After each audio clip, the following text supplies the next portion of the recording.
The most recognizable symbol of Christianity today is the cross. I say today because in the early years, the main symbol wasn't the cross at all. It was a fish. But eventually the cross became the symbol. Now, here is the question. What was written above the cross? The reason for the execution. Jesus of Nazareth, King of the Jews. King of the Jews. Interesting, right? Not King of the world, not King of the Christians, but King of the Jews. And that's because Jesus was Jewish. He was born in Judea, raised in the Galilee. His disciples were Jewish. The world he lived in, prayed in, and taught in was Jewish. So if you really want to understand Jesus, his ideas, values, his message, the origins of Christianity, you have to understand the world he came from, the Jewish world.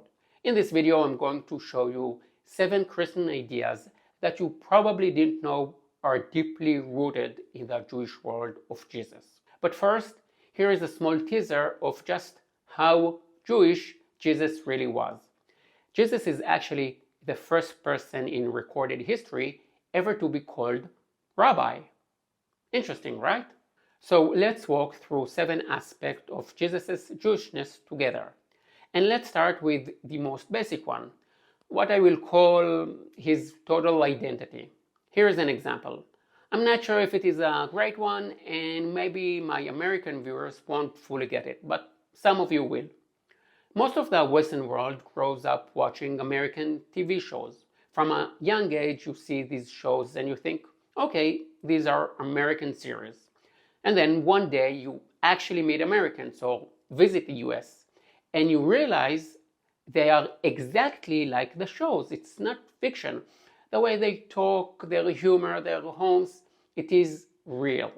Now the same thing happens when you come to Israel. You grew up hearing stories about Jesus, Bethlehem, Jerusalem, Nazareth, Capernaum, and then you come here and realize it is all real. And I'm not talking about faith. Maybe you are Catholic, Jewish, evangelical, atheist, it doesn't matter. When you come here, you will see it. Everything is real and everything has meaning. Even his name. Because 2000 years ago, nobody called him Jesus. His name was Yeshu or Yeshua. Probably both were used. That name is a shortened form of Yehoshua. Yeho means God and Yeshua means salvation. So his name literally means God saves or the Lord brings salvation. Just like many other names in Hebrew.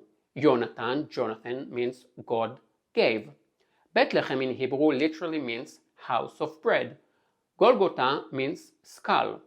When you come to Israel, you realize nothing is random.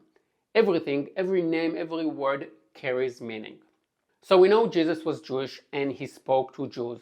But here is something important. Jesus wasn't a Jew from 500 years ago, and he wasn't from 3,000 years ago. He was a Jew from 2,000 years ago. And if you want to understand the New Testament, you have to understand Jewish society as it was then. And here is the most important thing. There wasn't just one Judaism at that time. If you take one thing from this video, take this. There wasn't a single unified Judaism that Jesus rebelled against. It is not that all Jews believed one thing and Jesus came and said, I have a different idea. And they said, no thanks, go start a new religion. No. 2,000 years ago, at the end of the Second Temple period, the Jewish world was deeply divided. There were groups with totally different beliefs. Ask any Jew today if they believe in life after death, and they will say, of course. But 2,000 years ago, the priests, the people running the temple in Jerusalem, the holiest site in Judaism, did not believe in the afterlife. When you come to Israel, your tour guide will go on and on about these different groups. And I'm one of them, and for good reason. It is one of the most fascinating periods in Jewish history.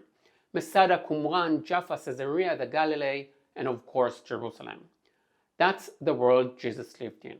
He didn't come and say, you Jews think this, but I say that. He was part of an internal Jewish conversation, a constant dialogue between groups like the Essenes, the Pharisees, and the Sadducees. These weren't philosophers in ivory towers. These were Jews living under the Roman boot, during a time when everyone felt that the end of the world was coming. And in a way it did, when the Great Revolt broke out and the temple was destroyed.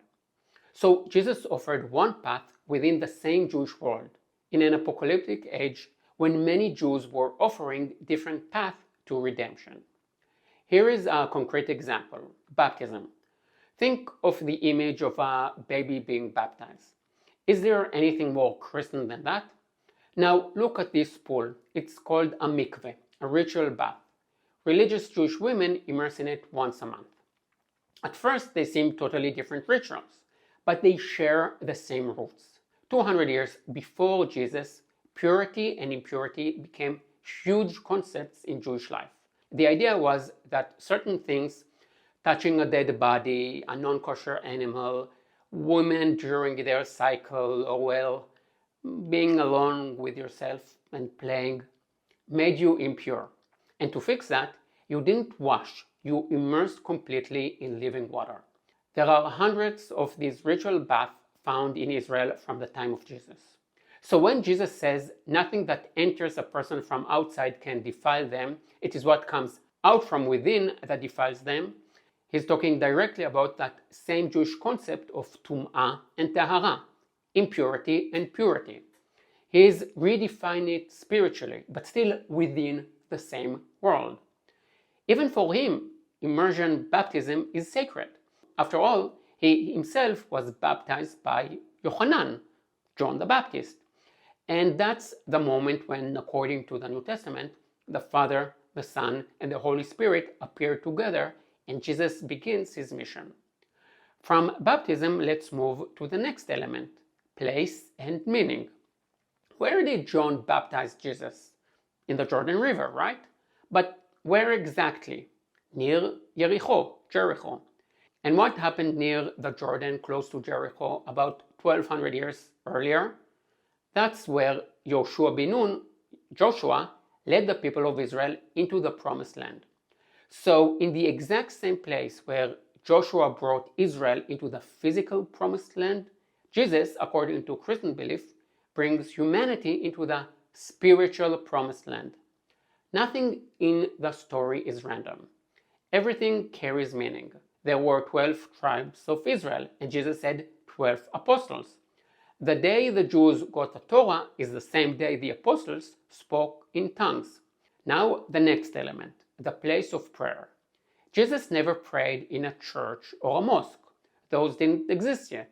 He prayed in synagogues, and he went up to the temple in Jerusalem, just like every other Jew. We can point to several moments in the New Testament as a baby, as a boy, and as an adult when he visited the temple. But there is one painting that says it all. When I saw it for the first time, I was honestly shocked. It is by Maurizio Gottlieb, a brilliant Polish Jewish painter who died at only 23.